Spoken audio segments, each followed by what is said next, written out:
সকলে তৃণমূল নেতারা এসেছিল, সকলে আমাকে সাহায্য করেছে। এই আর্থিক সাহায্য নিয়ে আমি খুব খুশি। আগামী দিনে সবাইকে এরকম যেন সাহায্য করে। কৈগ্রামের পশ্চিমপাড়া প্রদীপ বর্মন লিভারের টিউমার হয়েছিলেন, অত্যন্ত অসুস্থ, লক্ষ লক্ষ টাকা ব্যয় করে চিকিৎসাধীন এখনও চলছে। উনি অপারেশন করেছেন, কিন্তু ওনার চিকিৎসার জন্য আমরা কিছু আর্থিক সাহায্য করলাম।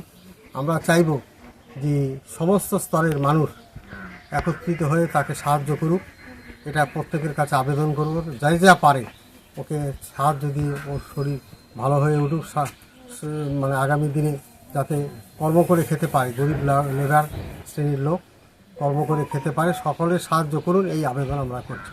আপনার নাম এবং পরিচয়? বিভাস রঞ্জন চ্যাটার্জি, প্রাক্তন বালুরঘাট ব্লক সভাপতি।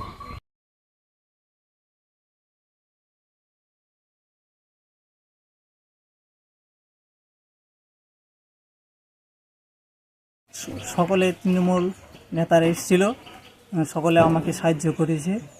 এই আর্থিক সাহায্য নিয়ে আমি খুব খুশি। আগামী দিনে সবাইকে এরকম যেন সাহায্য করে।